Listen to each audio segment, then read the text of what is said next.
लोग बताते हैं कि जी लियारी शुरू से ही जराइम का और मनशियात का गड़े फिला, लेकिन ऐसा नहीं है। अयूब खान के दौर में सब कुछ हुआ। उनकी रिक्वायरमेंट थी कि इस तरह के एलिमेंट्स हम पैदा करें जो कि पॉलिटिकल फोर्सेस को मुंह दे रोक सकें। सर ये शेरुल और बाबुल थे कौन? ये इस लियारी के वो इब्तदाई कैरेक्टर्स में हैं जिन्हें बेड गाइज कहा जाता है। मावरा आइन या मावरा कानून अगर किसी इदारे को कोई काम करना हो तो वो ऐसे ही एलिमेंट्स को वो तलाश करते हैं, उनसे काम लेते हैं। न सिर्फ पॉलिटिकल पार्टीज बल्कि कुछ बासर किरदार जैसे मस्तान ग्रुप, मस्तान ख़ानदान का नाम लिया जाता है, उन्होंने भी इनकी खिदमत ली। बहुत से इदारों के मुतालिक भी बाकायदा उंगलियाँ उठती हैं और आपको जानकर ये हैरानगी होगी कि इन्होंने भी अपने अपने इलाकों में काफ़ी हद तक कुछ फलाई काम भी की। इन्होंने अंजुमन की बुनियाद रखी, वो आज भी मौजूद है। वहाँ पर एक लाइब्रेरी भी कायम की। एक ऐसा भी दौर था लियारी में कि कोई शादी की खुशी में कोई हवाई फायरिंग भी करता ना बंदा, तो उस एक हवाई फायरिंग करने वाले को पहले तो इलाके की पुलिस उठा के ले जाती थी, फिर उसके बाद शहर भर की पुलिस अपनी अपनी बारी बारी से आके उसको उठा के ले जाती थी, पैसे लेके उसको छोड़ देती थी। तो एक फायरिंग करने वाले को तो पूरे शहर भर की पुलिस ढूंढ के निकाल सकती है। और फिर एक ऐसा दौर है कि वो एरियाज खुद पुलिस के लिए नोगो एरियाज बन गए। अरबन सिंध को इसलिए सज़ा मिली कि अरबन सिंध ने अयूब आमरीत के ख़िलाफ़ फातिमा जिन्ना का साथ दिया। तो आप देख रहे हैं कि कराची हैदराबाद के साथ क्या हुआ। और इसी तरह जमहूरी क़ुव्वतों का साथ देने पर फिर लियारी को उसकी सज़ा आज भी दी जा रही है। यहाँ तक भी इतलात है कि जब JITs जब बनती हैं तो सरकारी अफसरान के नाम बाद में काट दिए जाते हैं। अगर उनके खिलाफ कोई कार्रवाई नहीं होती तो इसका मतलब है कि ये सब कुछ रियासत की रजामंदी इसके साथ हो रहा है। पहले तो मखसूस लोगों के अड्डे हुआ करते थे फराज, और वो जो लोग चलाते थे वही लोग बैठ के उसको ऑपरेट कर रहे होते। लेकिन अब जो मौजूदा दौर है, अब टीनेजर बच्चा आपको मनशियात बेचता नज़र आएगा, लेकिन जब आप उससे पूछेंगे कि वो मनशियात बेच किसके रहा है तो वो जब नाम लेगा तो आप परेशान हो जाते हैं। तो एक तरफ तो बड़े बड़े एलिमेंट्स को पुलिस ख़त्म करती है, तो दूसरी तरफ इन बड़े बड़े एलिमेंट्स के ख़िलाफ़ पुलिस बिल्कुल बेबस बनी होती है। जिस तरह आजकल हम एक और ड्रामा देख रहे हैं कच्चे में। अजीब सी बात है कि मतलब सरकारी इदारे फोर्सेस होने के बावजूद डेरा बुक्टी से लोग कच्चे में जाके कार्रवाई करके अपना बदला लेके वापस जा रहे हैं। MM पॉडकास्ट के साथ मैं हूं फराज अहमद। नाज़रीन, आज हम बात करेंगे लियारी की सकाफत पर। ये लियारी की अगर हम बात करें तो इधर हर रंग नस्ल के लोग रहते हैं और सियासत के लिहाज से देखा जाए तो ये शहर के अंदर ये वो इलाका है जो सबसे उरूज पर होता है। यहाँ जब इलेक्शन आते हैं तो बहुत ज़ोर शोर से इधर इलेक्शन का इनेकाद किया जाता है। लेकिन एक तरफ हमने एक रुख आपको बताया, लेकिन दूसरी तरफ हमने देखा है लियारी गैंग वॉर। आजकल हर कराची के शहरी के अगर लियारी का नाम लें तो सबसे पहले गैंग वॉर का नाम आता है। इस सब सूरत हाल पर बात करने के लिए हमारे साथ मौजूद हैं सीनियर जर्नलिस्ट हैं शफी बलोच साहब। सर अस्सलाम वालेकुम। वालेकुम अस्सलाम। सर क्या हाल है, खैरियत से आप? अल्हम्दुलिल्लाह। सर बहुत बहुत शुक्रिया आज आपने हमें टाइम दिया। सर लियारी, आप तो वहाँ के रहायशी भी हैं। बिल्कुल। सर लियारी एक सकाफती इलाका था। हर रंग नस्ल के लोग, हर बरादरी, तकरीबन पूरे पाकिस्तान के जो लोग हैं वहाँ रहते हैं। तमाम इकाइयाँ तकरीबन ऐसे ही है। तो सर एकदम ये गैंग वॉर है क्या चीज़ सर? देखें, जो कि आजकल हम देख रहे हैं कि लियारी गैंग वॉर, देखिए लियारी को हम ब्लैक एंड वाइट की तरह डिस्क्राइब नहीं कर सकते, बयान नहीं कर सकते कि लियारी बेसिकली है क्या। जिस तरह आमतौर पर हम मेन स्ट्रीम मीडिया पर, उसके बाद हम सोशल मीडिया में भी लियारी को देखते हैं और हर कोई लियारी की वो तस्वीर दिखा रहा है जो कि रियासती इदारे जिस तरह दिखाना चाहते हों। जिस तरह पुलिस की ज़बान से अगर सुने तो पुलिस हमें वही चीज़ें दिखाती है जो फिर बिल्कुल एक फ़िल्मी अंदाज में ये होता है लियारी में माफियाज फ़लाँ फ़लाँ। असल में लियारी को समझने के लिए उसका आपको बैकग्राउंड समझना पड़ेगा। लियारी का जो एक बड़ी हिस्ट्री है पॉलिटिकल, एक वसी तारीख़ रखती है लियारी। लियारी की एक शक्ल हम देख रहे हैं, ये खुद से ये सब कुछ नहीं हुआ, ये बाकायदा पॉलिटिकली मोटिवेटेड चीज़ें थी। इसी तरह अगर हम लियारी को देख लें या फिर अगर हम बात करें अर्बन सिंध की, अर्बन सिंध से मुराद जो उर्दू स्पीकिंग डोमिनेटेड एरियाज़ हों, या फिर हम अंदरूनी सिंध के कुछ अज़ला की हम बात करें जहाँ पर डाकुओं से के नाम से मंसूब किए जाते हैं कुछ इलाके। इन तीनों की कहानियाँ तकरीबन यकसा हैं। अर्बन सिंध की अगर मैं मिसाल दूँ कि जहाँ पर मिलिटेंसी वगैरह MQM, फिर उसमें मिलिटेंट्स विंग पैदा हो गए, या फिर कच्चे के डाकू कैसे आ गए, और लियारी में ये माफियाज, क्रिमिनल माफियाज, बनशियात, ये चीज़ें कैसे आ गई। इन सब के सब पर अगर आप तारीख रोशनी डालेंगे तो आपको बिल्कुल एक ही चीज़ इन सब में अक्सर नज़र आएगी, और वो है एक पॉलिटिकली मोटिवेटेड चीज़ें थी। सियासत। क्योंकि ये एरियाज़ पॉलिटिकली बहुत चार्ज हुआ करते थे। अगर जिस तरह आपका सवाल, आपका टॉपिक सिर्फ लियारी है, तो मैं सिर्फ लियारी पे ही बात करूँगा कि कायम पाकिस्तान से पहले की बात करें, अंग्रेज़ दौर या अंग्रेज़ दौर के हम पहले की बात करें, तो लियारी उस वक्त भी था, और पॉलिटिकली लियारी बहुत एक चार्ज एरिया हुआ करता था। चूँकि एक मेहनत कशों की बस्ती है, लेकिन लियारी के अगर हम माजी देख लें, जितने भी आमरीत के ख़िलाफ़ जो बड़े बड़े पॉलिटिकल जो तहरीकें हुआ करती थी, उनका मरकज़ लियारी हुआ करता था। अगर आप 60s या 70s या उससे पहले के लोगों से आप बात करें, पॉलिटिकल लोगों की, या जिनकी वाबस्तगी लियारी से थी, तो वो लियारी की जो मौजूदा शक्ल जो बयान लोग करते हैं, वो इसको बिल्कुल डिनाई करेंगे। जो लियारी उन्होंने देखा, कि चाहे MRD की तहरीक हो, चाहे उससे पहले अय्यूब आमरीत का दौर जो था। या उसके बाद ज़िया अमरीत का दौर था, इवन मुशर्रफ आमरीत का दौर था, या अय्यूब खान, या उससे पहले रेशमी रुमाल, या कायम पाकिस्तान से पहले हम बात करें खिलाफत की जो तहरीक चली थी, मौलाना मोहम्मद अली जौहर साहब वो लियारी में आए थे।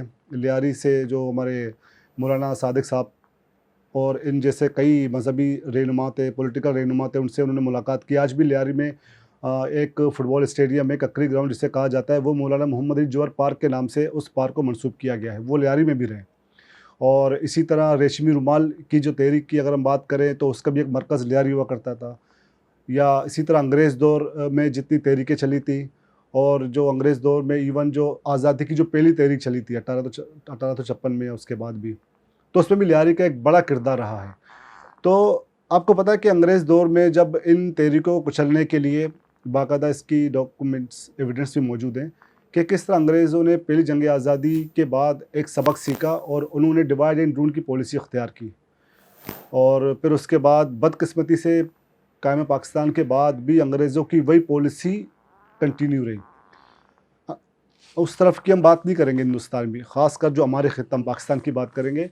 यहाँ पर जिन जिन जिन इलाकों में सियासी शऊर बहुत ज़्यादा है, तो उस सियासी शऊर को कुचलने के लिए हमेशा इस तरह के एलिमेंट्स का इस्तेमाल, इनकी मदद ली जाती रही है। इस तरह के एलिमेंट्स को परवान चलाया जाता है।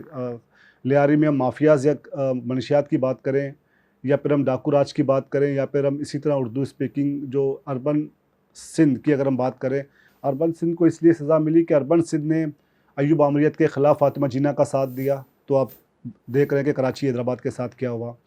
और इसी तरह जमहूरी क़ुव्वतों का साथ देने पर फिर लियारी को उसकी सज़ा आज भी दी जा रही है। लेकिन बदकिस्मती से कि ज़िया अमरीत के बाद चाहिए था कि एक पॉलिटिकल एक निज़ाम को बरकरार रखा जाता। पीपल्स पार्टी की हुकूमत आई, और उस वक्त उस हुकूमत को चाहिए था कि जो एक लेफ़्ट की एक बिल्कुल एक प्रोग्रेसिव जो सियासत का एक मरकज़ हुआ करता था लियारी, बल्कि पूरे मुल्क में जो ट्रेड यूनियन या तलबा यूनियंस की जो एक जो उनका एक क्रेज़ था, उस चीज़ को उस सियासत को परवान चढ़ाया जाता। उसके बाद आने वाली सियासी हुकूमतों ने भी इस तरफ तवज्जो नहीं दी, बल्कि जितनी भी ट्रेड यूनियन जो मज़दूर जमात तंजीमें थी, उनको ख़त्म किया गया। जो तलबा तंजीमें थी, उन पर पाबंदी तो पहले लग चुकी थी, लेकिन बाद में दोबारा उसे रिवाइव करने के बजाय उसे उसी हालत में छोड़ दिया गया। और एक तरह से बिल्कुल नज़र आता है कि, या फिर एक तासुर है कि रियासत की ये पॉलिसी थी कि पॉलिटिकल स्ट्रक्चर को तबाह किया जाए, और इसी तरह एक जागीरदार, एक वडेराना जो एक निज़ाम जहाँ पर है, वो तो आपके पॉलिटिकल ढांचे को तो उन्होंने तबाह वैसे किया हुआ है। लेकिन जहाँ जहाँ जिन जिन इलाकों में, जिन जिन शहरों में, सूबों में कुछ सियासी सोच अगर मौजूद है, तो उसे भी ख़त्म करने के लिए इस तरह के माफियाज़ एलिमेंट्स का इस्तेमाल किया जाए। और आज भी इसकी मिसालें हर जगह मौजूद है। अगर हम बलूचिस्तान की बात करें, तो बलूचिस्तान को आपको कोई पॉलिटिकल फोर्स एज सच उस तरीके से नज़र नहीं आएगा जो आना चाहिए। अगर वो हैं भी, तो बिल्कुल वो एक पार्लिमानी सियासत की बेचारे बात तो करते हैं, लेकिन पार्लियामेंट तक उन्हें रसाई हासिल नहीं है।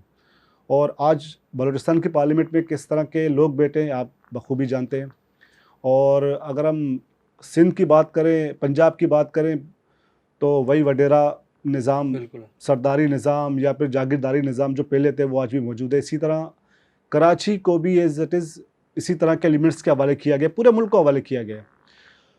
तो जब तक लियारी से ये सोच, ये एक जमहूरी सोच, एक पॉलिटिकल सोच जब तक ख़त्म नहीं होगी, उस वक्त तक लियारी में इस तरह के एलिमेंट्स पैदा होते रहेंगे, मुख्तलिफ नामों में, किरदार वही होंगे, चेहरे बदलते रहेंगे। सही। तो जब लियारी में ये पॉलिटिकल फोर्सेस बिल्कुल पॉलिटिकल मूवमेंट अपने पीक पर हुआ करती थी, तो उस ज़माने में भी इन मूवमेंट को कुचलने के लिए, इनको रोकने के लिए इस तरह के एलिमेंट्स को परवान चढ़ाया जाता रहा है कि वो जाके इनको मुँह दें। क्योंकि ये और आमरीत के दौरान लियारी में इस तरह के माफियाज़ पैदा होते गए, उनको परवान चढ़ाया जाता रहा है और बदकिस्मती से वो आज भी अपनी जगह मौजूद है। सर, लियारी ये जो गैंग है या ये जो आपके जराइम पेशा अफराद हैं और बड़े बड़े नाम बने, इनका आगाज़ कहाँ से हुआ? 1950 में आई थिंक। ये 60 की दिहाई में जब अयूब आमरीत के ख़िलाफ़ जब एक मूवमेंट अपने एनएसएफ की movement, national students federation, NSF की मूवमेंट जो बिल्कुल अपने पीक पे थी, और अयूब खान को भी, अच्छा उस मूवमेंट में दूसरी पार्टियां, तंजीमें भी थी, ट्रेड यूनियन, तलबा तंजीमें वगैरह, सब उस तहरीक का हिस्सा थे अयूब आमरीत के ख़िलाफ़ जो तहरीक चल रही थी। तो कराची में उसका पहला जलसा जब बाग जिना में हुआ तो अयूब खान ने उस को कामयाब बनाने के लिए कुछ इस तरह के एलिमेंट्स का सहारा लिया। अयूब खान से मुराद जो अयूब खान के जो चहीते थे, जो यहाँ के जो उनके पॉलिटिकल लोग थे, उन्होंने इस तरह के एलिमेंट्स को अपने साथ मिलाया और एनएसएफ उस जलसे के दौरान कुछ गड़बड़ ना करे, कुछ रुकावट पैदा ना करे, तो इस तरह के एलिमेंट्स को बाकायदा वहाँ पर लाके डिप्यूट किया गया कि आप इनको रोकें। लेकिन इसके बावजूद उस वक्त, जिस तरह मैं मिसाल दूंगा, कोट करूंगा यहाँ पर मेराज मोहम्मद ख़ान साहब की एक आर्टिकल को, उन्होंने कहा था कि जी एक दफ़ा जब ये सब कुछ हो रहा था और उन्होंने लियारी के शेरों को दादुल से रब्ता किया, एक वफ्द गया था वहाँ पर, एनएसएफ का वफ्द गया था और उन्हें कायल करने की कोशिश की गई थी कि हम इस जलसे के दौरान अपना एहतजाज रिकॉर्ड कराना चाहते हैं और आपसे दरख्वास्त है कि आप हमें सिर्फ कुछ देर की मोहलत दें, यानी 10 मिनट या 20 मिनट। तो काफ़ी देर मज़ाकरात के बाद फिर उन्हें कायल करने में वो कामयाब हो गए और उनको इजाज़त मिल गई कि आप सिर्फ 10 से 12 मिनट तक जो करना चाहे कर सकते हैं, फिर उसके बाद फिर आप ख़त्म कर दें। तो एनएसएफ ने उस जलसे के दौरान अपना एहतजाज रिकॉर्ड किया, लेकिन इस दौरान काफ़ी बदमज़गी हुई और काफ़ी हाथापाई भी हुई। फिर उसके बाद इन्होंने आके सब कुछ कर करा के सब कुछ कंट्रोल किया और वो जलसा दोबारा से शुरू हो गया।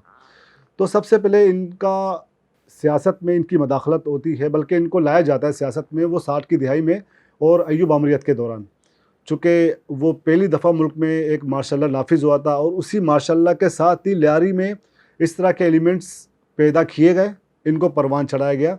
ये तकरीबन 60 की दिहाई की मैं बात कर रहा हूँ, उससे पहले नहीं थे। उस वक्त कहा जाता है कि शेरों के दादुल, ये 4 भाई थे और फिर इसके बाद आजी लालू, काला नाग और इस तरह के भी कुछ एलिमेंट्स थे, लेकिन ये महदूद चंद लोग थे, मतलब कोई बहुत बड़ी फोर्स नहीं थी। लेकिन बाद में अयूब खान और उनके इत्तेहादी जो लोग थे, उन्होंने फिर उनको अपने मफाद के लिए, पॉलिटिकल उसके मफादात के लिए इस्तेमाल किया।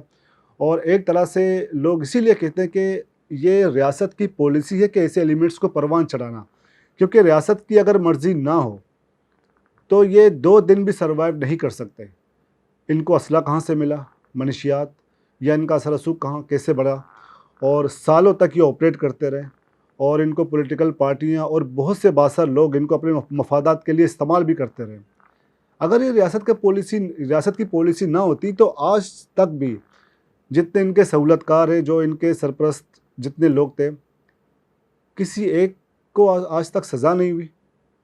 चलें हम पुरानी बात छोड़ दें, हम अभी की बात करें। उज़ैर बलोच की GIT आई, उज़ैर बलोच का 164 का बयान आया। आज तक उज़ैर बलोच की GIT में जितने लोग, जितने पॉलिटिकल लोग जिनके नाम हैं, किसी एक से भी कोई आज तक कोई इंट्रोगेशन, कोई पूछगछ नहीं हुई। तो मतलब हम फ्रंट में जो लोग देखते हैं, इनके जो बेनिफिशरीज हैं या जो इनके सरपरस्त हैं, उन पे कोई हाथ नहीं डालता। सियासतदान होते हैं और बहुत से इदारों के अफसरान भी होते हैं। अच्छा। हाँ, और यहाँ तक भी इतलात है कि जब GITs जब बनती हैं तो सरकारी अफसरान के नाम बाद में काट दिए जाते हैं। नाम काट दिए जाते हैं तो इसका तो यही तासुर मिलता है कि इसका मतलब है कि किसी न किसी तरफ तो हैं। अगर हम ये बात मान लें कि जी ये इनफरादी तौर पर शायद कुछ लोगों की एफिलिएशन हो, इनफरादी तौर पर कुछ एहलकार, कुछ अफसरान अगर उनके साथ मिले हुए हों, तो फिर आप उनको अकाउंटेबल तो करें, अगर वो इंडिविजुअली हैसियत में सब कुछ कर रहे हैं। अगर उनके खिलाफ कोई कार्रवाई नहीं होती तो इसका मतलब है कि ये सब कुछ रियासत की रजामंदी के साथ हो रहा है। ऐसी सर, ये शेरुल और बाबुल थे कौन और उनका क्या किरदार था? जी बिल्कुल, थे तो लियारी के रिहायशी, और जिस तरह मैंने कहा कि इनको लॉन्च किया गया पहले कि आप जाके, इनको जो टास्क दिया गया था वो बेसिकली था यही टास्क कि यहाँ पर जो पॉलिटिकल मूवमेंट जो चलती है जो आमरीत के ख़िलाफ़, क्योंकि आपको उसके पता है खिलाफ कि है। अयूब खान का एक बहुत लंबा दौर गुजरा है, और अयूब खान के बाद फिर याह्या खान का तो खैर इतना ज़्यादा वो नहीं था, लेकिन ज़िया-उल हक का भी बहुत लंबा एक पीरियड गुजरा है, और उसमें अफ़गान वार, फिर असरा कल्चर, मनशियात, और फिर लियारी में आमरीत के ख़िलाफ़ एक मूवमेंट चली है। और मोहतरमा जब अपनी जलावतनी ख़त्म करके दोबारा जब पाकिस्तान आई तो कराची में सबसे पहले वो लियारी आई, और लियारी में एक बहुत बड़ा एहतजाज हुआ, और उस वक्त ज़िया इंतज़ामिया की कोशिश थी कि मोहतरमा को लियारी से गिरफ़्तार किया जाए, लेकिन यहाँ के लोगों ने मोहतरमा को बाहिफ़ाज़त लियारी से निकाल के बिलावल हाउस तक पहुँचाया उस तक उनके घर तक पहुँचाया। तो लियारी में तो पीपल्स पार्टी का क्रेज़ बहुत ज़्यादा था, चूँकि पीपल्स पार्टी जब वजूद में आई थी तकरीबन 60 की आखिर में, 60 के आखिर में, लेकिन लियारी में जो पीपल्स पार्टी का जो बाकायदा एक तंजीमी ढांचा बना, या लियारी में जो पीपल्स पार्टी ने जो एंट्री की, और जो लोग पीपल्स पार्टी से बिल्कुल मुतासिर होकर जो लेफ़्ट के लोग थे जो पीपल्स पार्टी में गए, तो वो तकरीबन 69 का ज़माना था जो पहली दफ़ा लोग जाकर उन्होंने पीपल्स पार्टी को जाके ज्वाइन किया। क्योंकि लियारी के लोगों में एक उनके मिजाज में एक चीज़ है कि वो हमेशा एक मज़ाहमती सियासत को ज़्यादा वो लोग फोकियत देते हैं, ना कि जो एक रिवायती एक आमराना जी हुज़ूरी वाली जो सियासत होती है उससे ज़रा मुख्तलिफ है। तो लियारी में एक सियासी ढांचा या सियासी सोच कंपैरेटिवली बाकियों से चेंज है, बहुत मुख्तलिफ है। सही। तो ज़ाहिर है किसी भी बादशाही निज़ाम हो या आमराना निज़ाम हो, उसको ये चीज़ें सूट नहीं करती। जिस तरह अंग्रेज़ सरकार को ये चीज़ें सूट नहीं करती थी और उन्होंने डिवाइड एंड रूल की पॉलिसी इख्तियार की, उसी तरह अंग्रेज़ों के बाद फिर जो काले अंग्रेज़ आए उन्होंने फिर इसको कुचलने के लिए इनके अंदर से कुछ क्रिमिनल एलिमेंट्स बनाए और उन क्रिमिनल एलिमेंट्स को उनके सामने ला खड़ा कर दिया। जिस तरह के हमने एक 3 अशरों तक हमने अर्बन सिंध में देखा। अच्छा, इनके अगर कैरेक्टर की आप बात करें तो उसमें 2 वर्जन है। अगर आप पुलिस की वर्जन को अगर आप मानते हैं तो पुलिस के वर्जन में ये है कि जी ये क्रिमिनल्स थे, ये मनशियात के अड्डे चलाते थे, एक्सटॉर्शन वगैरह सब कुछ ये करते थे, सब कुछ ये वो पुलिस के रिकॉर्ड के मुताबिक। और अगर आप पर्सनल अगर आपको एक्सपीरियंस हो, यानी कि जो वहाँ के रिहायशी लोग हों, आप भी वहाँ के वहाँ के रिहायशी रिहायशी होंगे, उनके बड़ों से अगर आप सुनेंगे तो इनका एक रूप तो यही था जो पुलिस का वर्जन है। पुलिस का वर्जन भी मैं उससे 100% तो उससे मैं मुत्तफिक नहीं हूँ। वो तो एक छोटी चीज़ को भी एक बिल्कुल बड़ा करके वो पेश करते, तस्वीर का हमेशा एक ही रुख दिखाते हैं वो। और जिस तरह मैंने कहा कि इनसे अगर जो काम लिए जाते रहे, जो काम इन्होंने किए, वो उनके जो बेनिफिशरीज थे ये उनके लिए भी काम करते थे, ठीक है। और जिस तरह मैंने कहा कि लियारी में एक मज़ाहमती सियासत की सोच बहुत ज़्यादा है, तो ये जिन एलिमेंट्स के जो आपने नाम लिए तो इनमें भी कुछ हद तक वो सोच मौजूद थी।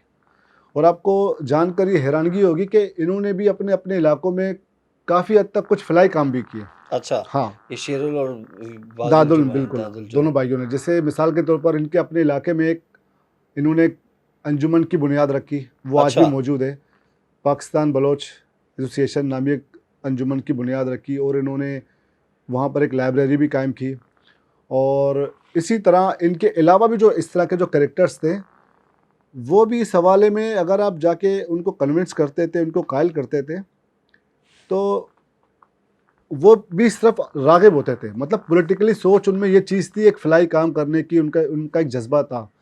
और मैं आपको एक मिसाल दूं, जिस तरह हमारे एक मशहूर है कि हमारे एक जब ये इंसदाद मनशियात जब तहरीक चली, तो कुछ लोग गए वहाँ पर एक मनशियात फ़रोश के पास और उसको कायल किया उन्होंने कि यार इससे जो आप कर रहे हैं ये हमारे नौजवानों को, हमारी नस्ल को ये चीज़ तबाह करेगी, लिहाजा आप इस काम को ना करें, आप ज़रिए माश कुछ और ढूंढ लें। आप अपने ज़ाती फ़ायदे के लिए अपने इस पूरे इलाके को अपने दाव पे लगा दीजिए, सब कुछ करते वो बेचारा कन्विंस होता है। ना सिर्फ वो कन्विंस होकर अपना अड्डा बंद करता है, बल्कि वो उनके साथ मिलकर उस मुहिम का भी हिस्सा बनता है। अच्छा, हाँ, तो इस तरह की भी हमारे पास बहुत सी मिसालें। ये कौन सा कैरेक्टर था सर ये? ये अनीफ अनीफ नामी एक कैरेक्टर था, अनीफ नाम था उनका, और वो बाकायदा फिर उस कैंपेन का हिस्सा बने और उन्होंने ऐलान किया बाकायदा। उस ज़माने में तो आपको पता है कि वो जो कैंपेन चलाते थे फेनाफ्लेक्स वगैरह, तो हाँ, उसमें जो खर्चा उसमें तो नहीं वर्चा था, लेकिन वो छोटे इनबिल्ट्स वगैरह वो अपने नाम से पंफलेट हाँ बांटते थे। उस तंजीम का वो हिस्सा बने। फिर उसके बाद उन्होंने काम शुरू किया। तो मतलब वक्तन फ़वक्तन जब भी लियारी में जब मनशियात के अड्डे जब बड़े पैमाने पर खुलते गए, तो उन अड्डों को, उनको चलाने वालों को काफ़ी हद तक मज़ाहिमत का भी सामना करना पड़ा। लेकिन अब सूरत-ए-हाल ज़रा मुख्तलिफ है। अब चूँकि 2 दहाइयों तक, 20 साल तक लियारी में बाकायदा एक मुनज़्ज़म तरीके से गैंग वॉर और इस तरह के एलिमेंट्स को ना सिर्फ लॉन्च किया जाता रहा, बल्कि इनको बाकायदा इदारों ने बहुत सपोर्ट किया। और अब जो छोटे-छोटे बच्चों को मैं देख रहा हूँ, टीनेजर भी हैं जो मनशियात के काम में जो लगे हुए हैं। पहले तो मखसूस लोगों के अड्डे हुआ करते थे फराज, कि फ़िलहाल मतलब पूरे लियारी में गिनती के चंद अड्डे हुआ करते थे मनशियात के, और वो जो लोग चलाते थे वही लोग बैठ के उसको ऑपरेट कर रहे होते थे। लेकिन अब जो मौजूदा दौर है, अब टीनेजर बच्चा आपको मनशियात बेचता नज़र आएगा, लेकिन जब आप उससे पूछेंगे कि वो मनशियात बेच किसके रहा है, तो वो जब नाम लेता है तो आप परेशान हो जाते हैं यार। आपके सरकारी इदारों के लोगों के नाम लेता है वो। पुलिस पे तो सभी उँगलियाँ उठाते हैं, लेकिन पुलिस के अलावा भी जो इदारे हैं ना, वो भी कर रहे होते हैं ये काम। अच्छा, लियारी के अंदर? हाँ, लियारी के अंदर मतलब अब मावा गुटखा वालों के खिलाफ तो फौरी कार्रवाई होती है और उन्हें गिरफ्तार पकड़-दकड़ इनकी सब कुछ होती है। तो उन्हीं गुटखा मावा वाले के पास अगर मंशियात भी कहीं बिक रही होगी तो उन्हें कोई हाथ नहीं लगाएगा। और पुलिस वालों की बेबसी भी देखने वाली होती है कि पुलिस वाले कहते हैं हमने फ़िलाँ को उठाया, तो फ़िलाँ के लिए भी फ़िलाँ की कॉल आई, छोड़ना पड़ा। अब एक छोटा-सा लियारी, मुझे ये बताएँ फराज़, कि मतलब तकरीबन 1700 एकड़ एराज़ी पर ये इलाका है, कोई इतना बड़ा इलाका भी नहीं है लियारी, छोटा-सा इलाका है। और जिसमें तकरीबन 4 पुलिस स्टेशन हैं, कलरी, ताना कलरी, बगदादी, चाकीवाड़ा, कलाकोट, और इतनी तादाद में वहाँ के रेंजर्स के हेडक्वार्टर्स या रेंजर्स के स्टेशंस भी हैं, जो कि सरकारी, जो कि पब्लिक मकामात पर हैं। इनके अलावा वहाँ पर मुख्तलिफ अपना इंटेलिजेंस इदारों का कानून नेटवर्क नाफिज भी करने है, वाले इदारे भी। ठीक है? एक छोटा-सा इलाका और उनके नाक के नीचे सब कुछ हो रहा है। इसका फिर क्या मतलब निकलता है? तो ये एक तरह से इदारे की पॉलिसी नहीं तो और क्या है, ठीक है? फिर आप कहते हैं कि जी ये तो कंट्रोल नहीं होते, हमने इनके खिलाफ ये करना था, वो करना था। भई अगर जब रियासत की पॉलिसी थी 2013 में हमें मुल्क भर में अमन कायम करना है, ठीक है? ये तो भला हो चाइना का कि उसने पाकिस्तान के साथ मिलकर सी पैक का मंसूबा लॉन्च किया, और उस सी पैक की बरकत से मुल्क में अमन करना एक रिक्वायरमेंट, आपकी मजबूरी हो ज़रूरत गई पड़ गई। कि अभी अब अमन कायम करना है। तो जैसे हुकूमत ने ऐलान किया, विदिन डेज़ अमन कायम हो गया। एलिमेंट्स मारे गए, पकड़े गए, भाग गए। तो ये कैसे हुआ? यानी सिर्फ लियारी में नहीं, मुल्क भर में अमन कायम हुआ, ऐसा ही है। क्योंकि उस वक्त फाइनेंशियल आपकी बिल्कुल। जो नीड थी, आपने उसको फोकियत दी और आपने अमन कायम किया। जब वो रिक्वायरमेंट आपके पूरे हो गए, वो ज़रूरत आपकी पूरी हो गई, आपने कहा भी जैसे दोबारा वैसे ही रहने दो, तो दोबारा सब कुछ उसी तरह रिवाइव हो रहा है। तो मसला ये रहा कि अगर आप रियासत कुछ करने पर आ जाए ना, तो कोई रोक नहीं सकता रियासत को, रियासती इदारों को।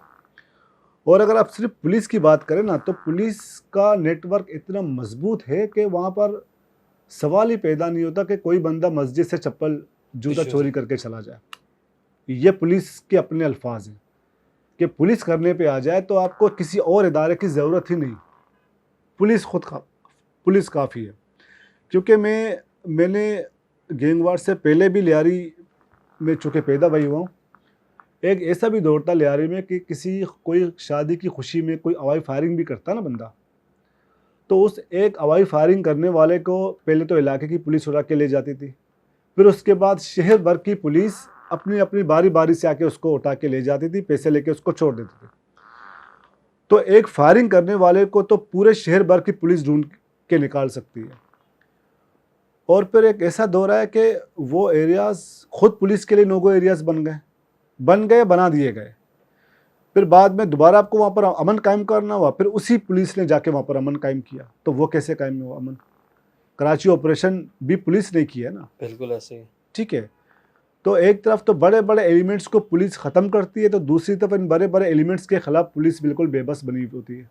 जिस तरह आजकल हम एक और ड्रामा देख रहे हैं कच्चे में, कि जी पुलिस अंदर जा नहीं सक रही, ऐसे ही है। कि पुलिस जाती है तो उनको वहाँ से मज़ाहिमत या सब कुछ फेस करना हाँ। होता है, पुलिस वाले मर रहे हैं, हमारे पास इक्विपमेंट्स ना काफ़ी है, फिलहाल इस तरह के। लेकिन अगर आप वहाँ से शेल्टर ख़त्म कर दे, उठा दे, अब मैं मतलब एक अजीब सी बात है कि मतलब सरकारी इदारे फोर्सेस होने के बावजूद डेरा बुक्टी से लोग कच्चे में जाके कार्रवाई करके अपना बदला लेके वापस जा रहे हैं, बिल्कुल, वो मार के जा रहे हैं। मार के जा रहे हैं। और इसी तरह लियारी में फराज जब हम देखते हैं ना कि पुलिस की एंट्री नहीं होती थी, मैं आपको उस दौर की बात बता रहा हूँ जिस दौर में पुलिस की एंट्री नहीं होती थी बकौल पुलिस के, कि जी ये फ़िलहाल एरियाज़ हमारे लिए नो गो एरियाज़ बने हुए। और मैं अपने सामने देखता हूँ कि उन्हीं इलाकों में पुलिस जाके गैंगवार के अलावा किसी को पकड़ना होता है, उनको पकड़ के ले पुलिस। आती थी। तो जब आप उन्हीं इलाकों में जाके दूसरों को पकड़ते हैं तो आप इनको क्यों नहीं पकड़ते थे? अच्छा शफी भाई, ये जो शेरुल और दादुल थे, दोनों भाई थे, ये लियारी के अंदर इनका क्या सुर रसूख था? हाँ, ये बेसिकली कहा जाता है कि इनका कुछ इस तरह की एक्टिविटीज़ थी, कभी पुलिस के मुताबिक कि मनशियात के काम में ये इन्वॉल्व थे। अच्छा, उस ज़माने में मनशियात भी सिर्फ ये होती थी कि चरस के अड्डे होते थे और अफ़ीम वगैरह, बस यही मनशियात होती थी। उसके बाद फिर 80 की दिहाई में फिर एरविन और इस तरह जी, के जी। जो मज़ीद जो मॉडर्न नशा हम आजकल देख रहे हैं वो बाद में आते। उस ज़माने में बस यही होते थे, चरस वगैरह। और फिर कुछ लोग इनको अपने सियासी मकासद के लिए भी इस्तेमाल करते थे, और कुछ ये सिर्फ अपने इलाकों तक ही ऑपरेट करते थे। लेकिन ये इनका किस एरिया के अंदर सर होते थे? ये कलाकोट का इलाका है, तो उसी पूरे कलाकोट में भी नहीं, सिर्फ इनका एक मखसूस जो इनकी गलियां, इनका मोहल्ला होता था, उस पूरे एरिया के अंदर भी ये वही बैठ के ऑपरेट करते थे। और उस ज़माने में उस तरह की सफाकाना कार्रवाइयाँ नहीं होती थी जिस तरह हम पढ़ते कि अगवा बरा तावान, मार काट के के फेंक फेंकना दिया। और बोरी बंद लाशें, ये वो, उस ये कार्रवाइयाँ उस ज़माने में नहीं होती थी, और गैंगवार का तस्वुर भी नहीं था उस ज़माने में। तो ये बस महदूद पैमाने पर अपनी इस तरह की कार्रवाइयाँ छोटे करते थे, मोटे छोटे जिनको मोटे, डकैत। या फिर जो बासर लोग होते थे वो इनको अपने मकासद के लिए इस्तेमाल करते थे, बाहर से इनकी कार्रवाइयाँ करवाते थे। और बाकी अच्छा, इनका एक करेक्टर ये भी था, एक इनका, कि हमेशा ये अपने आसपास जो वहाँ के जो पढ़े लिखे लोग थे, जो अच्छे घरानों के लोग थे, उनको खुद से दूर रखते थे ये। अच्छा। हाँ, और अगर इनके आसपास कोई ऐसे लोग आते भी थे, इन घरों के बच्चे जो पढ़े लिखे घराने के हो, अच्छे बच्चे हों, अच्छे घरानों के हो, तो उनको कहते कि यार हमारे साथ ज़्यादा नहीं मत बैठ। उठना बैठना बेटा, आप पढ़े लिखे लोग हैं। और अगर उनको जहाँ ज़रूरत पड़ती थी तो उनके लिए बाकायदा ही उनकी मदद भी करते थे। अच्छा। हाँ, मतलब और कोई शहर के अंदर इनको काम वाम पड़ जाता था और उस जगह पे जाके उनकी मदद भी करते थे। मदद से मुराद फाइनेंशियली मदद। अच्छा। हाँ, पढ़ाई के क्योंकि मैंने अंदर। कहा था कि इन्होंने हमारे एक अंजुमन जो बनाया हुआ था, वहाँ एक लाइब्रेरी भी इन्होंने ख़ुद कायम की हुई थी, किताबें भी ये प्रोवाइड करते थे, और बाकी इस तरह की माली मामलात किसी तरह भी वो करते थे। और इनकी जराइम की एक्टिविटीज़ तो अपनी जगह, चलती वो वो तो तो चलती। हाँ, वो तो अपनी जगह, लेकिन वो भी महदूद पैमाने पर ही ऑपरेट करते थे, और चंद एक इलाकों में इनके कुछ कारिंदे होते थे। बाकी इन्होंने पूरी आबादी को, पूरे इलाके को जो कैप्चर करना होता है उस तरीके से नहीं किया इन्होंने, बिल्कुल एक लिमिटेड इनकी कार्रवाइयाँ होती थी। सर इस तरह बाबू डकैत। बाबू भी इनके साथ ही होता था। अच्छा। हाँ, मतलब इनकी राइवरी तो कुछ हद तक तो इनकी वो बाद में क्लैशेस, इनके क्लैश भी हुए। और वो भी इस तरह का ही करेक्टर था कि मनशियात वगैरह ये किस एरिया का पर था? एक्सटॉर्शन, ये भी उसी इलाके में था, कलाकोट का था। अच्छा, कलाकोट जी में। जी, ये भी कलाकोट का ही था। और कुछ इनके आपस में कुछ बाद में तनाज़ात भी पैदा हो गए और तसादुम भी हुए। लेकिन जिस तरह मैंने कहा कि उस ज़माने में गैंगवार का तो तसव्वुर भी नहीं था, तो ये बाद के पैदावार है, मतलब बाबू इनके बाद आए। लेकिन बहरहाल आखिरी कुछ दिनों तक, कुछ अरसे तक तो इनके साथ ही था, लेकिन बाद में वो उसके रास्ते भी अलग हो गए और उसका अपना एक छोटा सा गैंग तो उसने बना लिया। और उसकी कार्रवाइयाँ भी अपने इलाके तक ही महदूद थी, कुछ अड्डे वगैरह मनशियात के, और किसी के लिए जाके किडनैपिंग फॉर रैंसम, किसी के लिए करके कराना है, इस तरह की इनकी कार्रवाई होती थी। सर हाजी लालू बड़ा मशहूर करेक्टर है लियारी का। जी, लालू था करेक्टर, ये भी तकरीबन शेरुख दादुल के साथ ही होता था, अच्छा, ये उसी वक्त का है। उसी वक्त का, लेकिन उनसे जूनियर था। अच्छा। ये उनका कारिंदा भी आप कह सकते हैं, उनके साथ ही था। तो ये भी बिल्कुल, लेकिन मिजाज इनका एक ही तरह का मिजाज था कि मतलब ये उस तरीके से पेनिट्रेट नहीं करते थे कि यार पूरी आबादी मुतासिर हो या किसी को यरगुमाल बनाना पूरे इलाके को, उस तरीके से गैंग वॉर में इन्वॉल्व करना, ये उनकी सोच नहीं थी। ये इन करेक्टर्स में एक अच्छी बात यह थी कि पूरे उस आबादी को, इलाके को अपनी कार्रवाइयों की लपेट में नहीं लेते थे। ना ये जाके खुलेआम किसी भी आदमी से, शरीफ आदमी से बदमाशी करना, किसी से बत्ता लेना या अपने मनशियात के अड्डे फैलाना, ये कभी ऐसी कार्रवाई नहीं करते थे। और इनकी बस ये महदूद पैमाने पर बैठ के अपना ऑपरेशन जो चलाना होता था वो करते थे।